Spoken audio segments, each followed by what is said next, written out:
చెయ్యి తమ్ముడు.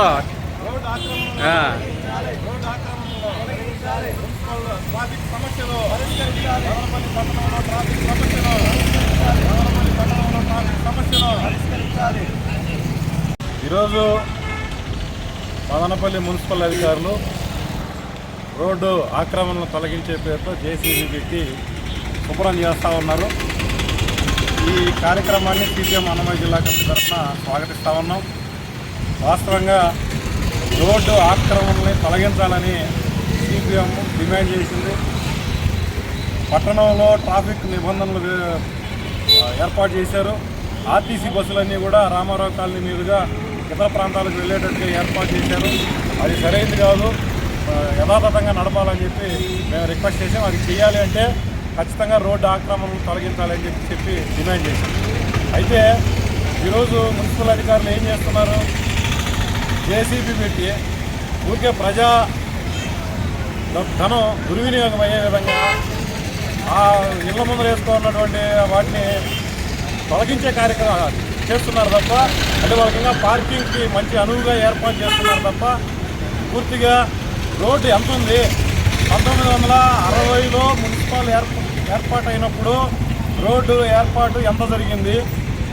ఆ తర్వాత 93లో మొన్నొకసారి ఈ రోడ్డుకు సంబంధించిన ఆక్రమణ తొలగించారు. అప్పుడు ఎంత చేశారు? ఎంత రోడ్డు ఉంది? ఎక్కడి నుంచి ఎక్కడి దాకా రోడ్డు ఉంది? ఈ రోడ్డు ఎక్కడెక్కడ ఎంత ఆక్రమణ జరిగింది?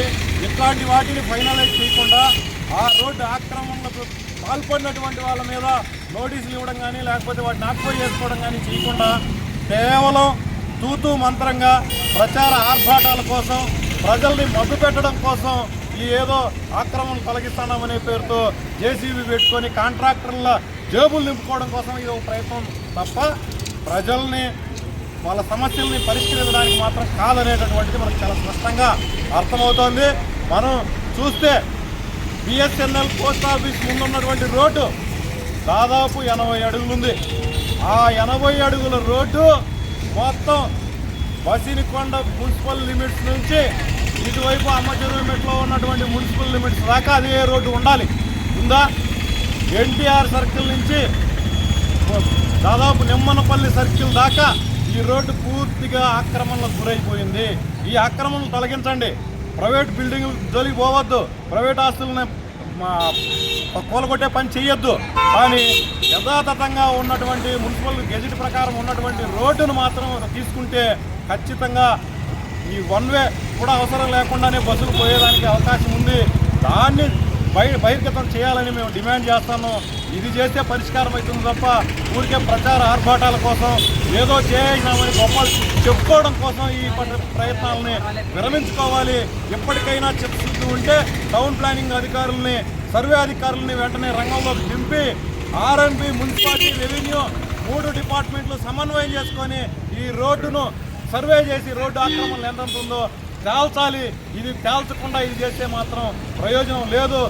ఖచ్చితంగా మున్సిపల్ అధికారులు అదేవిధంగా జిల్లా కలెక్టర్ గారు కూడా జోక్యం చేసుకోవాలి. ఈ ట్రాఫిక్ సమస్యను పరిష్కరించాలని మేము డిమాండ్ చేస్తున్నాం. ఖచ్చితంగా ఇది చేస్తారని చెప్పి ఆశిస్తున్నాం.